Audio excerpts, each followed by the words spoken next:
Muy buenos días, pues bienvenidos a a la grabación de la clase, porque hoy pues sintiendo mucho la pena que están pasando Quildita y Pini por la amiga que ya está en los brazos del Señor, pues estamos empezando sin quórum, virtual y presencial.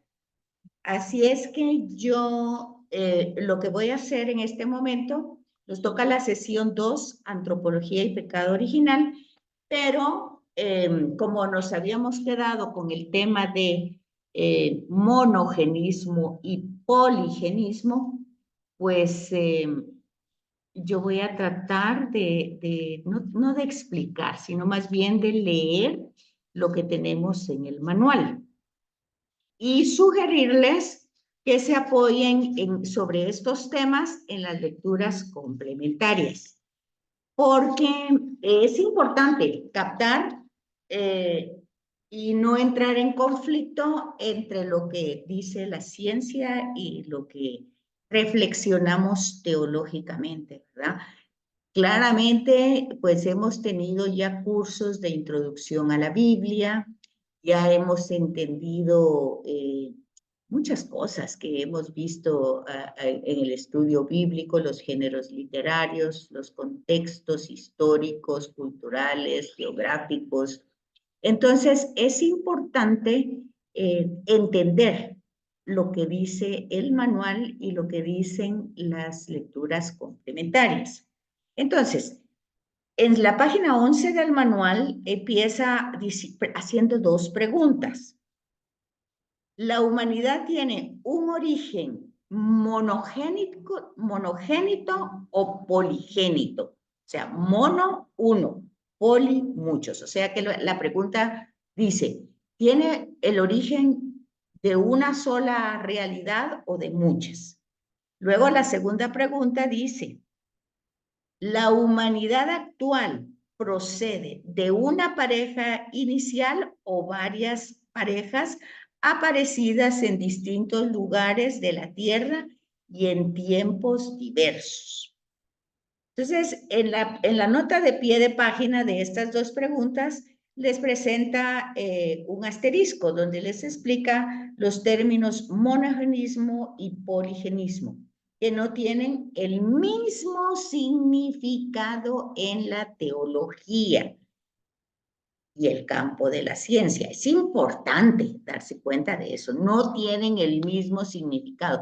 Y eso no es únicamente con esas palabras. Igual cuando nosotros hablamos historia de la salvación, historia de la revelación, historia humana, entonces no tiene el mismo significado desde el estudio de las historias universales, ¿verdad? Nosotros llevamos en los cursos diversificados. Entonces, primero tomar en cuenta eso.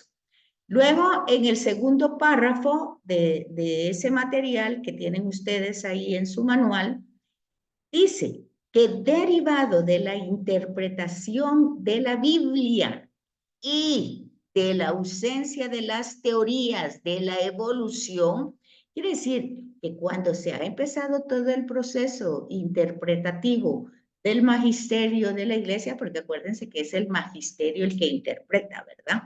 No existían esas teorías de la evolución.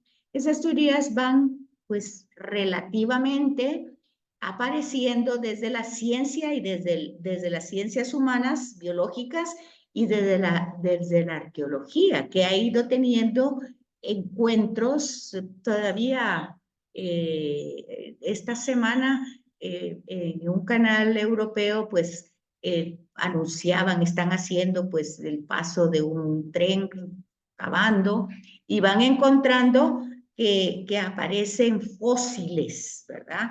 De un periodo muy antiguo. Entonces, todo eso, pues claramente va alimentando las teorías que se van presentando. Y cuando empieza la interpretación de la Sagrada Escritura, del magisterio de la Iglesia, pues no tenemos estas teorías, son relativamente nuevas. Hola, Mati. Ya acaba de venir Mati. Ya Pero tenemos ella- una presencia aquí. No, si no hay nadie, solo tú. Ah, Pero Vero me dijo que empezara ya la clase porque tiene que empezar a las... Bueno, entonces dice que no, al no tener esas teorías, la respuesta obviamente es el monogenismo, ¿verdad? Sin embargo, dice, la interpretación de la escritura ha llegado a la conclusión, fíjense muy bien eso para subrayarlo, que no hay fundamento en los textos inspirados para defender el monogenismo. Entonces, ¿por qué? antes eso. Es importante entenderlo de los procesos, ¿verdad? De desarrollo. Y es que eso nosotros lo podemos experimentar. Bueno, yo al menos en mi edad puedo experimentar eso. Que verdades que estaban, verdades que no son teológicas, que son a veces de otra índole, estaban puestas herméticamente dentro de la religión católica cristiana, pero conforme han pasado el tiempo, pues se han pues diluido un poco, se han matizado, por decirlo así. Ay, Ahora, disculpa, ¿el monogenismo qué significa? mono, uno, y Génesis, origen, un solo origen, y poligenismo, poli, muchos, Génesis, origen, el origen de en varias parejas o en varios lugares, en distintos tiempos, ¿verdad? O sea, habla de mucho. Ahora fíjense que es importante entender el párrafo 3, que dice, el Adán, fíjese, no dice Adán, el Adán. En Génesis 1:26 no es un individuo concreto, sino la humanidad en la que quedan englobados todos los hombres. Fíjense eso. Ahí viene a explicarse realmente, porque yo siempre dudaba, y los hijos, y cómo resultaron. Ahí Pues, está. tanta gente. Entonces, Adam viene de Adama en el hebreo, ¿verdad? Que Adama significa tierra. Entonces dice, este es pues el hombre en Génesis 1. Ahora dice, el Adán del segundo relato creacionista sí aparece ser un individuo concreto, o sea, en Génesis 2, ¿verdad? Porque creó pues aquel muñeco de barro, de tierra, ¿verdad? Entonces, ya esto nosotros cuando estudiamos Introducción a la Sagrada Escritura, vimos la tradición yavista y la tradición sacerdotal. Son dos tradiciones orales. Por lo tanto, la tradición sacerdotal, que es Génesis 1, es un himno litúrgico, es un himno que alaba el poder creador de Dios y crea todo, ¿verdad? Es creador de, como decimos en el credo, de todo lo visible y lo invisible. Esa afirmación es teológica y está fundamentada en ese himno que alaba ese poder creador de Dios. El segundo relato, pues ya es yavista, o sea, usa antropomorfismos, o sea, formas humanas para hablar de Dios. Y esto, pues cuando se pone por escrito, es, como dice aquí el tercer párrafo, es el ropaje literario para explicar una verdad trascendente. Entonces, ¿qué son los géneros literarios? Pues son vehículos en donde va a ir el mensaje. O sea, es el ropaje del mensaje. Pero nosotros tenemos que diferenciar el mensaje del género literario, ¿verdad? Entonces, aquí esto lo estudiamos en Introducción a la Sagrada Escritura. Las tradiciones orales que pasaron mucho tiempo y que luego se ponen por escrito. Y al ponerla por escrito, pues van a utilizar formas literarias que son como el vehículo, el ropaje, o pues todo lo que ayude a transmitir el mensaje. Yo entiendo que, digamos, hablando de la iglesia, al principio era una idea porque era lo que se conocía, pero poco a poco la misma iglesia fue profundizando en encontrar una verdad más aceptable y más creíble. Y por eso creo yo llegamos a este punto, ¿no? Claro, y así en todo, porque acuérdense ustedes que incluso nosotros tenemos el influjo de San Agustín, que era maniqueo, traía aquella mentalidad maniquea que era una herejía, ¿verdad? Y entonces, ¿qué pasaba? Pues aquella idea de la dualidad, que el cuerpo es malo, que solo el alma es buena, que hay personas que todavía ahorita en la Cuaresma tienen esa mentalidad que piensan que están castigando al cuerpo al hacer el ayuno, la limosna, la oración.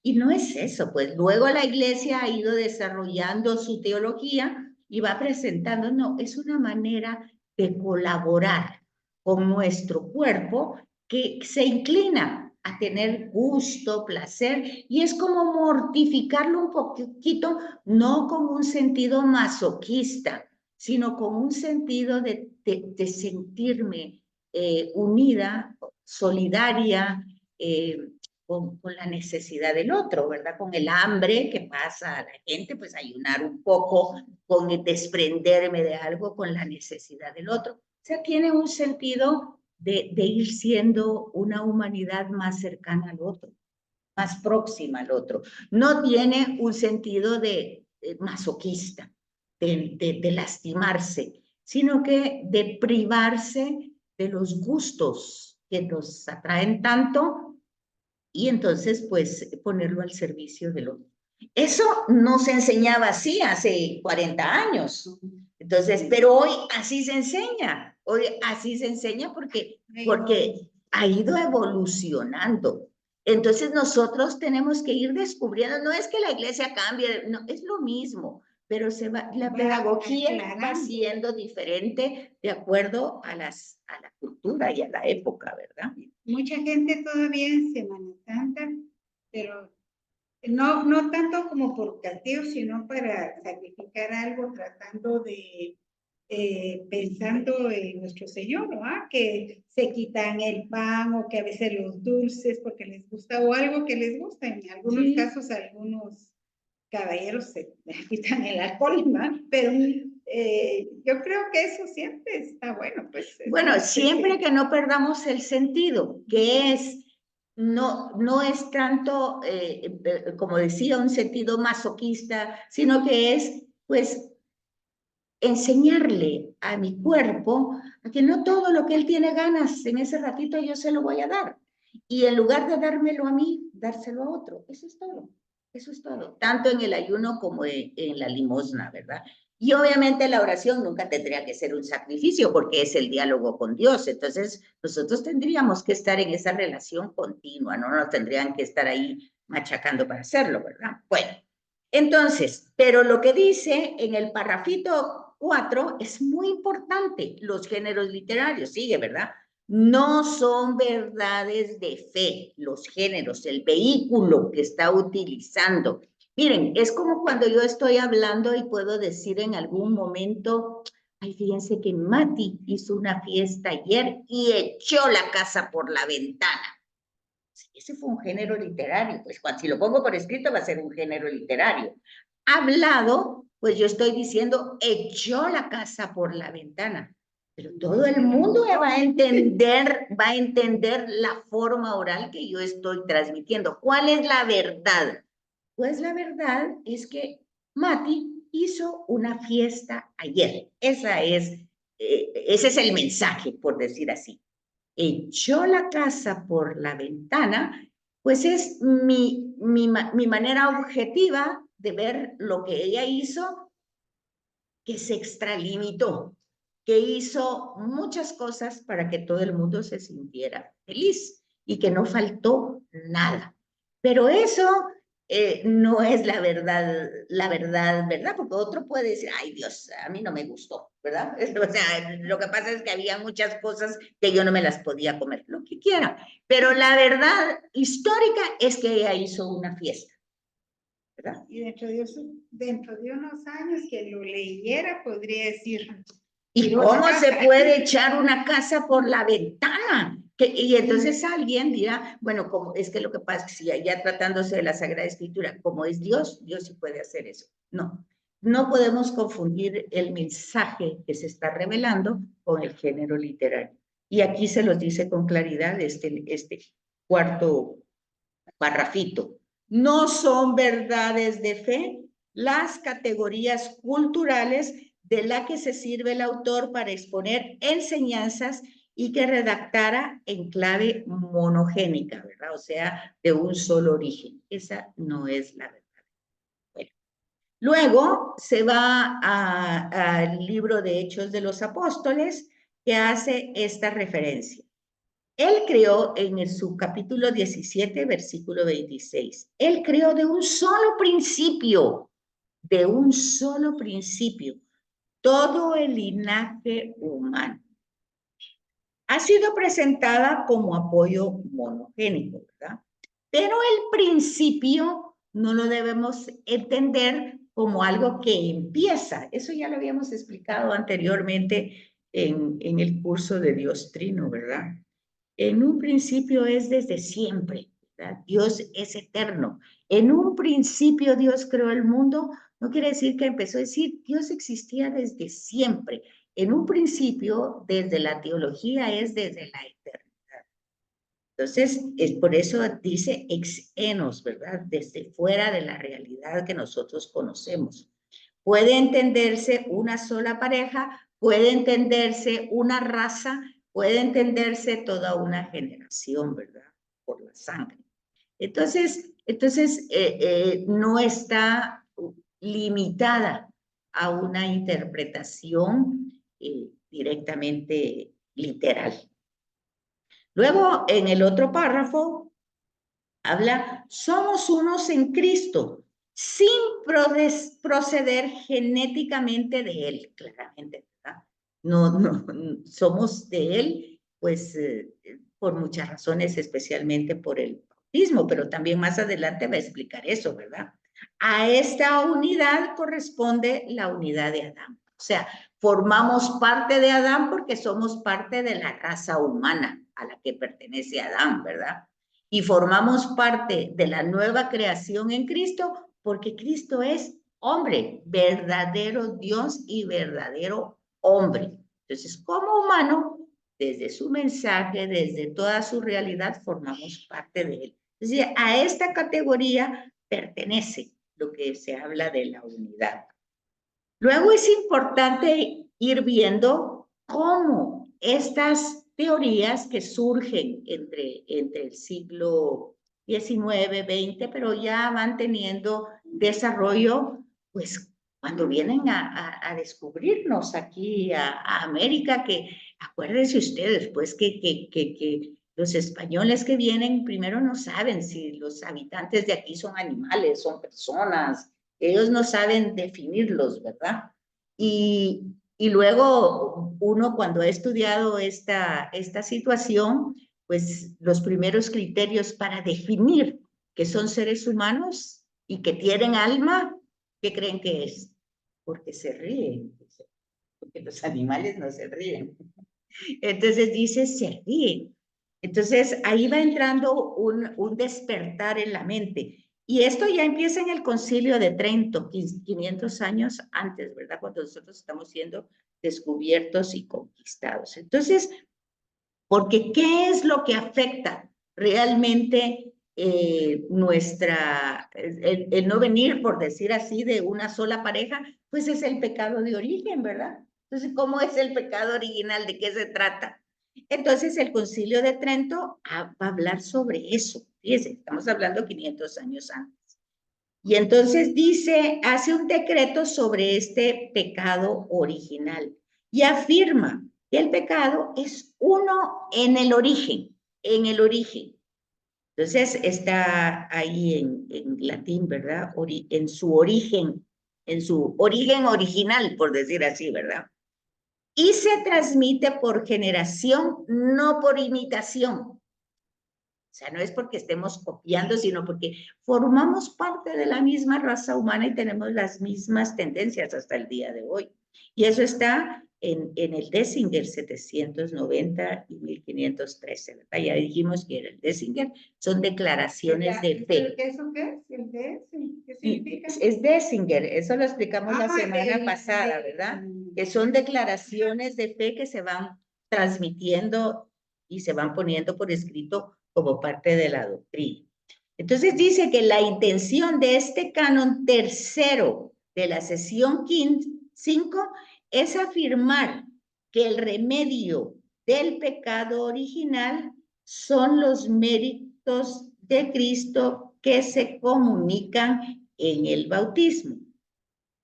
El inciso en el que se dice que el pecado original es uno en su origen y que se contrae por generación, no parece que sea el objetivo de la definición, por el mismo hecho de no estar afirmando directamente, sino que lo está haciendo indirectamente. De todos modos, interpretaciones modernas creen conciliar la unidad originaria del pecado y su propagación por generación con una hipótesis poligenista de la humanidad. Vale aplicar la hermenéutica conciliar lo que hemos dicho de la escritura. Las categorías culturales de los padres conciliares no quedan definidas, aunque por medio de ellas expresan una verdad definida. Es decir, acuérdense ustedes que cada persona pertenece a su generación, ¿verdad? Y más o menos, pues va a estar como, va a tener los parámetros que tiene esa misma generación. Entonces, los padres conciliares pertenecen a una época donde se reflexiona de una manera la Sagrada Escritura. Pero cuando aquí se sugiere que aún en estos documentos se utilice la hermenéutica, lo que está diciendo es que se utilicen las reglas de la literatura para poder interpretar el canon, ¿verdad? O sea, es decir, a veces cuando tenemos ese choque generacional con nuestros hijos o con nuestros nietos, pues ellos van a ser los primeros que van a aplicar esa hermenéutica, no necesariamente en el sentido literario, sino en el sentido práctico de la palabra. ¿Por qué? Decía, ay, abuelita, tú en tu época se pensaba de otra manera. Te lo van a decir así de sencillo, ¿verdad? Y uno tiene que caer en la cuenta que sí, que realmente se pensaba de otra manera.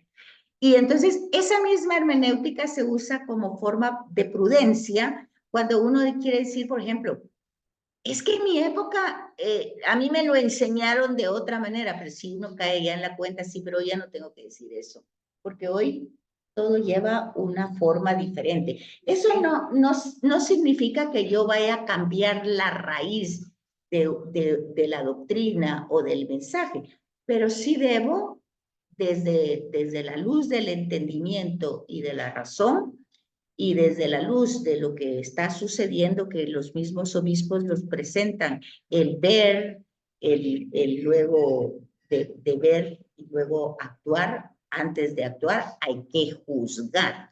Entonces, el ver primero, yo veo que tuve esta formación, pero hoy juzgo y veo que la realidad es diferente, pues yo no me puedo poner como ejemplo. Ay, es que yo en mi época yo lavaba, yo planchaba, yo iba al río, yo ya no puedo hacer nada de eso.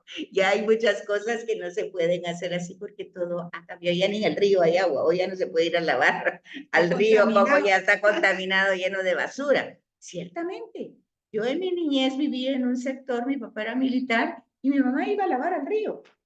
Y no había agua ni había luz. Era la frontera con Belice. Estaba mi papá ahí que era el encargado de esa base militar, y yo recuerdo pues que nos bañábamos en el río y todo era así, pero era un arroyo de agua limpia, cristalina. Y entonces, pero hoy yo voy ahí, yo aseguro que ya no hay ese arroyo, pues existe, pero ha de estar lleno de basura. Entonces, solo eso hace que uno se dé cuenta de muchas cosas distintas, ¿verdad? Que pasan, y eso tiene que ver con el ver, juzgar y actuar, que está presentado por los obispos. ¿Cómo explicas a la gente que no cree en el pecado original, que fue una relación sexual entre ellos dos? ¿Cómo lo explicas? Bueno, pues es que no fue eso, ¿verdad? Entonces, no fue eso. Ellos, se dice que fue la desobediencia, ¿verdad? Que por eso lo tienen ustedes explicados aquí en las lecturas complementarias. Y yo te voy a explicar eso un ratito, solo voy a terminar este de Trento. Entonces dice que las interpretaciones modernas pues tratan de conciliar, y es importante utilizar la hermenéutica. O sea, esas claves o esos elementos que se utilizan científicamente en los textos para darnos cuenta y tener esa mirada en conjunto. Luego Pío XII, que justamente es el papa que está en la iglesia cuando yo nací, ¿verdad? 1948 creo que él empieza, pero en 1952 él es el papa. En su encíclica Humani Generis expresó la distancia de postura de la iglesia ante el evolucionismo y el poligenismo. Ahora fíjense bien, aquí está utilizando un sufijo, poligamia, monogamia. Ahora el ismo. Y acuérdense ustedes que el sufijo es esa partícula que cambia el lexema. El lexema es la raíz de un vocablo, ¿verdad? Entonces, poli, ¿verdad? Entonces, muchos, varios, mono, este es un lexema, una palabra de raíz. Ahora, digamos que decimos poligamia, ya ese es un sufijo, ¿verdad? Y cuando utilizamos poligenismo, genismo, entonces aquí ya va un origen, y el ismo viene a ser el sufijo, que va a convertir ese sustantivo en una generalidad, por decir así. Y entonces la iglesia puede entender la monogamia, el monogénesis y el poligénesis, pero no el ismo. No sé si me captan.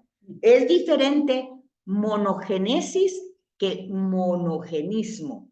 Es diferente poligénesis a poligenismo. O sea, el sufijo cambia el sustantivo, y entonces ahí es donde la iglesia va a entender o va a tratar de transmitirnos que no está de acuerdo con el poligenismo, pero está abierto a la poligenesis, ¿verdad? A que se vaya desarrollando la humanidad evolutivamente, pero con un inicio de la creación de Dios en todo su desarrollo. Eso lo tienen ustedes vistos en las lecturas complementarias, que yo les sugiero que las lean y que traten de comprenderla, porque no nos da tiempo verlo aquí, pero que subrayen las dudas y preguntas para poderlas compartir la semana entrante. Esas son tú las pasas ahí, las lecturas complementarias. Aquí las tienen en el folleto.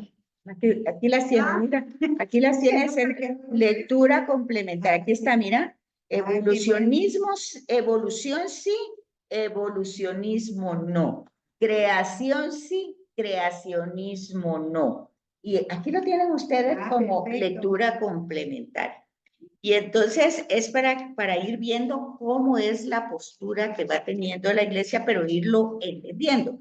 Y cómo los documentos del magisterio de la iglesia proponen sobre el pecado original que procede de un pecado cometido por un solo Adán, un solo hombre, y que transfundido a todos por generación es propio de cada uno.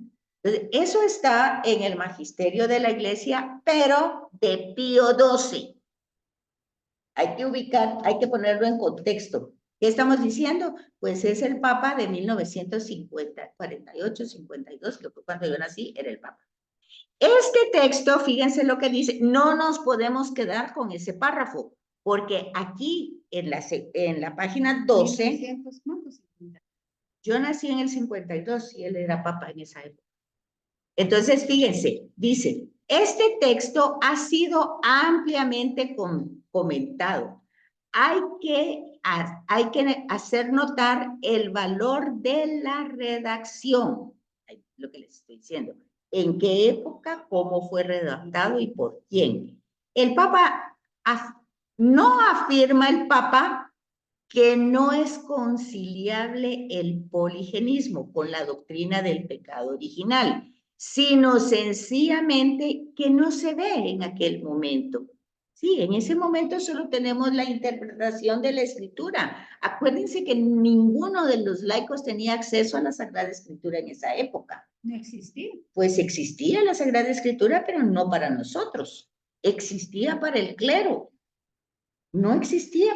Nosotros tenemos acceso a la Sagrada Escritura. Estamos hablando de... No, ¿de qué año? Bueno, en el año 500 años antes, cuando nosotros somos descubiertos y conquistados, pues ya ahí ya está el movimiento protestante y ahí la escritura ya es traducida al alemán. Pero antes acuérdense que solo teníamos la Vulgata de San Jerónimo, ¿verdad? El primero se había traducido del hebreo al latín. ¿En qué siglo? Eso fue como en el siglo IV, ¿verdad? Eso fue muy temprana la traducción, pero nosotros no teníamos acceso a eso. Entonces, es importante ir ubicando los tiempos y todas esas situaciones para ir entendiendo. Entonces dice, también es digno de notar que el Papa no cita ninguna escritura, ningún texto de la escritura a favor del monogenismo, sino que se apoya en su afirmación en la teología del pecado original tal y como era presentado en ese momento. Luego, en julio de 1966, el padre Danis, profesor de la Pontificia Universidad Gregoriana, organizaba a petición, fíjese, a petición del Papa Pablo VI. Si ya estamos aquí en 1966, ya estamos en Concilio Vaticano. Ya tenemos al Vaticano II ahí, porque el Vaticano, acuérdense ustedes que empezó en 1964, ¿verdad? Entonces, y ya está Pablo VI, y ya es Papa. ¿Qué quiere decir? Que ya murió Juan XXIII, que fue el que inició ese concilio, y lo continúa Pablo VI, ¿verdad? Santos los dos hoy. Entonces, hay un simposio acerca de la teología del pecado original. Al comienzo de la reunión, el Papa les dirigió un breve discurso en el que enmarcaba el campo de la reflexión. Y al evolucionismo, fíjese que ahora ya no es a la evolución, sino al evolucionismo con el sufijo, ¿verdad? Ismo, le da vía libre, Pablo VI, le da vía libre. ¿Verdad? Con tal que quede a salvo la creación inmediata de todas y cada una de las almas, por Dios, eso lo vimos en la sesión anterior, ¿verdad? Respecto al poligenismo, se expresa así Pablo VI. Es evidente que os parecerán inconciliables con la doctrina católica genuina las explicaciones que del pecado original dan algunos autores modernos, los cuales, partiendo del presupuesto que no ha sido demostrado del poligenismo, niegan más o menos claramente que el pecado, de donde se ha derivado tan gran lluvia de males para la humanidad, fuera la desobediencia de Adán. O sea, y aquí lo está poniendo como nombre propio de una persona, ¿verdad? Primer hombre, figura del La futuro. desobediencia. Ajá. Y aquí lo tiene ya el Vaticano II en Gaudium et Spes, ¿verdad? En el numeral 21 y en su párrafo 13.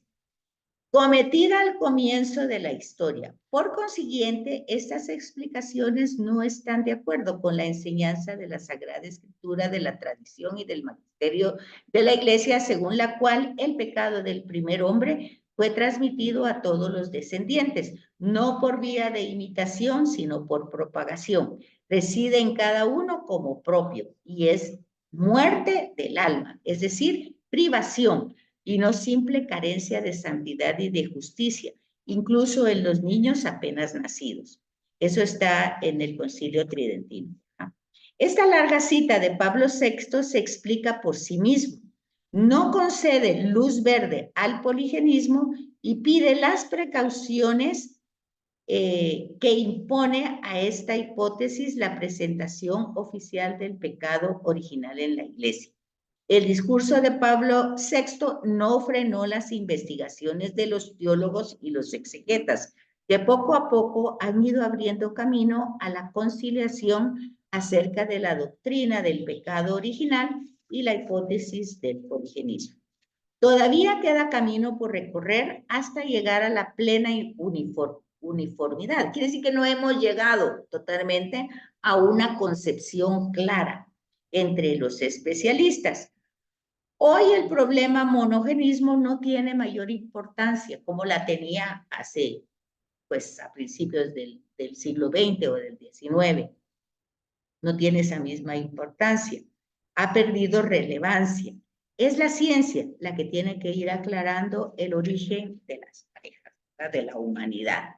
Entonces, ahí es donde terminamos en el manual. Si yo lo leí, uno, porque virtualmente no se conectó ninguno y no quise entrar a esta sesión que era la que nos tocaba, la 2.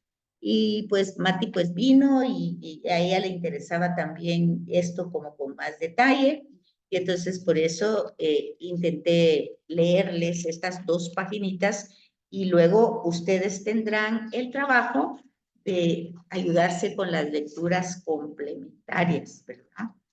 Que les ayudarán a comprender mejor esta sección, porque sí nos tiene que quedar un poquito claro, ¿verdad?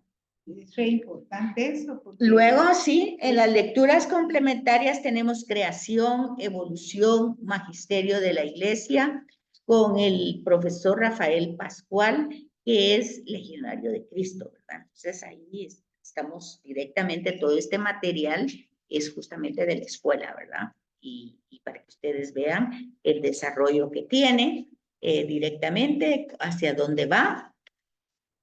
Luego tenemos,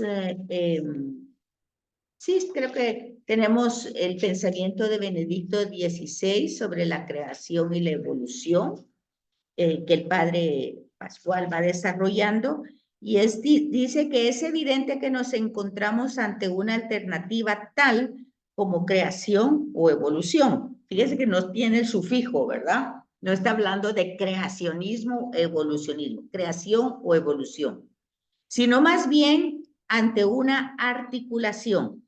En una serie de homilías sobre los primeros capítulos del Génesis, el entonces arzobispo de Múnich, cardenal Joseph Ratzinger, escribió en 1981. La fórmula exacta es creación y evolución. Fíjese, la fórmula exacta es creación y evolución, porque las 2 cosas responden a 2 cuestiones diversas. El relato del polvo de la tierra y del aliento de Dios no nos narra en efecto cómo se originó el hombre. Nos dice que el hombre nos habla, nos dice qué es el hombre, nos dice qué es el hombre. No nos narra cómo se originó, nos dice qué es. O sea, es de tierra, ¿verdad? Esa es nuestra realidad. Nos habla de su origen más íntimo. Ilustra el proyecto que está detrás de él. O sea, detrás de ese, pues, como montoncito de tierra, ¿verdad? Hay un gran proyecto. Viceversa, la teoría de la evolución trata de definir y describir procesos biológicos. Y aquí ya el Papa Benedicto hace una diferencia entre la ciencia y la teología, ¿verdad? La teología nos está diciendo qué es el hombre. El hombre es realmente, y no lo dice solo Génesis, lo dice también los Salmos. ¿Qué es el hombre para que tú te acuerdes de él? Lo creaste un poco menos que los ángeles y es como la hierba del campo que hoy está y mañana no está. Pero eso es evidente que así es, ¿verdad? No tenemos que perder la cabeza para darnos cuenta que así es.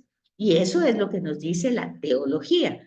Pero dice la ciencia, pues lo que trata es de definir y describir procesos biológicos. Eso no lo hace la escritura. No logra, en cambio, explicar el origen del proyecto. Hombre, o sea, del proyecto hombre. Explicar su proveniencia interior y su esencia. O sea, la escritura, la Sagrada Escritura, entra a lo ontológico del ser, no a lo biológico, sino a la esencia, a su proyecto interno de Dios, creado a imagen y semejanza, ¿verdad? Es una creación, pues, que va más allá de un ser en evolución. Bueno, eso lo hace la ciencia. Entonces dice, la escritura explica la ontología y la ciencia, la biología, los procesos biológicos. Y nos encontramos, por tanto, ante dos cuestiones que se complementan, que no se excluyen. Eso es precioso, ¿verdad? ¿O no? ¿Cómo quedas ahí, Mati? Ahí te das cuenta, ¿verdad? Que lo que está hablando Sagrada... Más uno. Sí, que la Sagrada Escritura te está hablando de tu interior. Cuando dice, el pecado es la muerte no te está hablando de la muerte biológica. No quiere decir que los seres humanos antes del pecado de origen iban a vivir eternamente. ¿Dónde nos íbamos a meter tanta gente? No se puede haber creación. Entonces, imagínense que son cosas que debemos aprender a razonar. Una pregunta, por ejemplo, esta definición se ha llegado a través de los años por la Iglesia Católica. Claro. Ahora, por ejemplo, todas las otras teorías. Pues las otras teorías son de la ciencia, ¿verdad? La ciencia. Por ejemplo, la hindú, que tiene no sé cuánto. Bueno, la encarnación, la reencarnación y todo, bueno, ellos pues lo razonarán de otra manera, ¿verdad? Porque ellos obviamente, pues lo que pasa es que ellos no están pensando en el evolucionismo, obviamente, ¿verdad? Porque al pensar en la reencarnación, que si tú fallaste en todas tus acciones positivas y todas las hiciste negativas, pues no vas a evolucionar, sino que evolucionar, o sea, vas de retroceso. Y la ciencia nunca te habla de un retroceso en la biología. La ciencia no te habla de un retroceso en la biología, sino te habla de que se va desarrollando, ¿verdad? Más. En cambio, ellos al pensar que te reencarnas, pues no sé, en una rata, en una cucaracha o no sé en qué. Como haya sido. Y así, entonces, según lo que haya sido, estás evolucionando, o sea, te estás siguiendo para atrás. O sea, yo creo que en cualquier religión, este tema de la ciencia tiene que tener sus efectos, pero no los tomarán en cuenta, creo yo. No, pues cada quien sigue con sus creencias. Sí. Entonces aquí dice que Ratzinger habla del carácter razonable. Eso me encanta.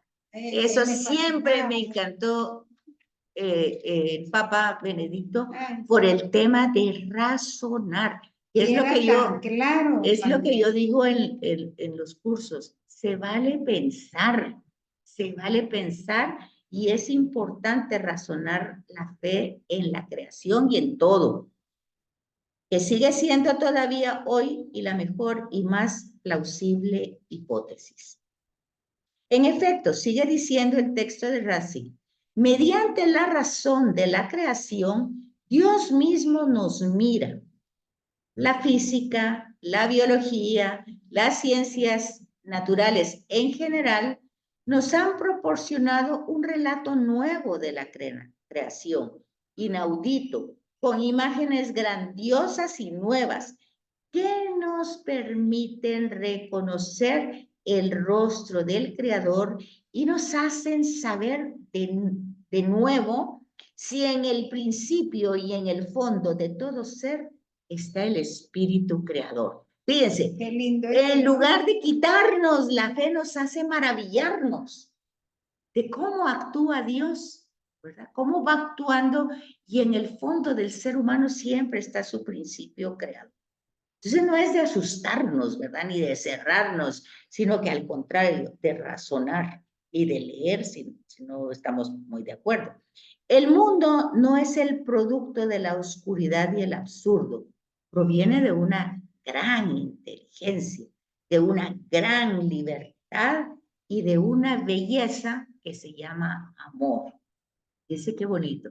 Entonces, sí nos damos cuenta que la ciencia se va a ocupar de la biología, de sus procesos, de todo su desarrollo, ¿verdad?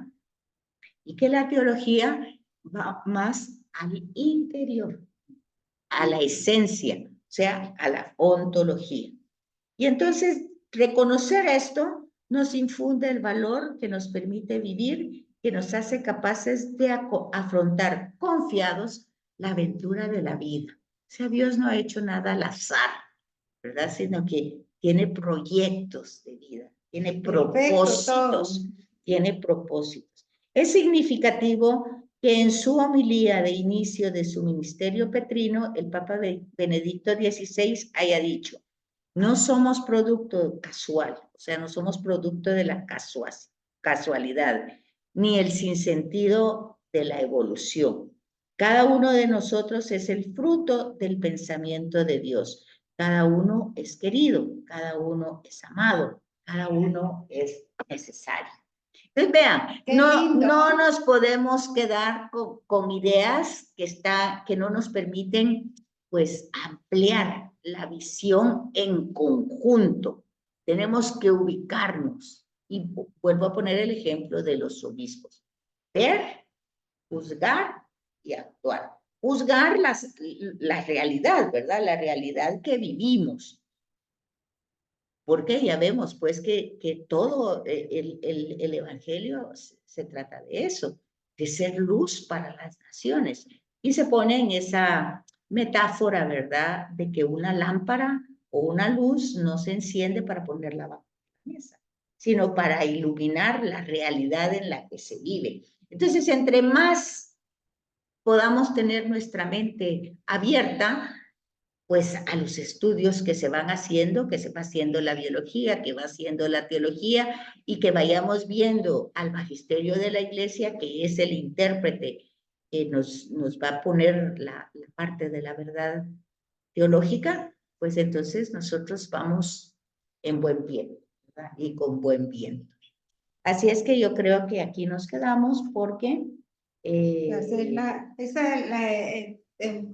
evaluación es re bueno hacerla. Yo cuando empecé aquí, así aprendí mucho, después las dejé hacer por falta de tiempo, pero es re bueno, porque ahí aprendes mucho, porque sacas las dudas que tenés. Entonces, sí. Y apuntar, y uno vuelve a releer el párrafo de esa pregunta. Y, por ejemplo, Mati le estaba tan apasionada con este tema que decía, a ver cómo vamos a hacer para ir entendiendo, pero yo creo que hoy te veo más tranquila que hace 8. Sí, porque va, como te dijera, nos va dando respuestas. Sí, te va dando claridad, ¿verdad? En el pensamiento. Respuestas de dudas que normalmente por falta de conocimiento no la tenemos. Pues sí, a veces están ahí el material para que nosotros lo leamos, pero a veces nos quedamos con... O no lo entendemos, porque no es lo mismo leerlo que así como estás haciendo tú, que no lo vas explicando. Entonces, ya la segunda sesión, pues ya entendimos todo esto de nuestro origen, ¿verdad? Y entonces el pecado original ya lo vamos a ir entendiendo desde la perspectiva antropológica, ¿verdad? Y van a ver, es muy bonito porque nos va dando el hombre y la creación. Si ustedes se fijan, lo que yo les he dicho anteriormente es que todos los cursos están conectados. Cuando vemos introducción a la escritura, vemos cómo entramos y empezamos con que el ser humano puede conocer al hombre, puede conocer a Dios desde la creación, ¿verdad? Pero luego, en el curso del año pasado de la Santísima Trinidad, empezábamos con lo mismo, que el hombre pues tiene la capacidad de conocer a Dios desde su obra. Así como a un artista puede conocerlo desde la obra que hace, así podemos conocer a Dios naturalmente.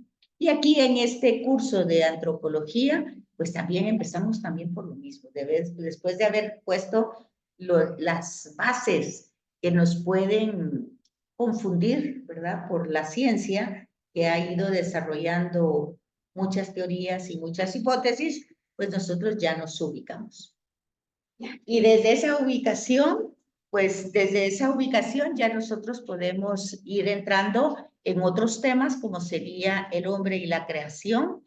Y entonces eso es lo que nos toca la semana entrante, ¿verdad? Primero Dios, desde el Antiguo Testamento y vamos viendo ya directamente con las citas bíblicas. ¿Qué tal? Buenos días. Bueno, las dejo porque ya vino más personas y entonces vamos a terminar aquí y vamos a empezar la otra.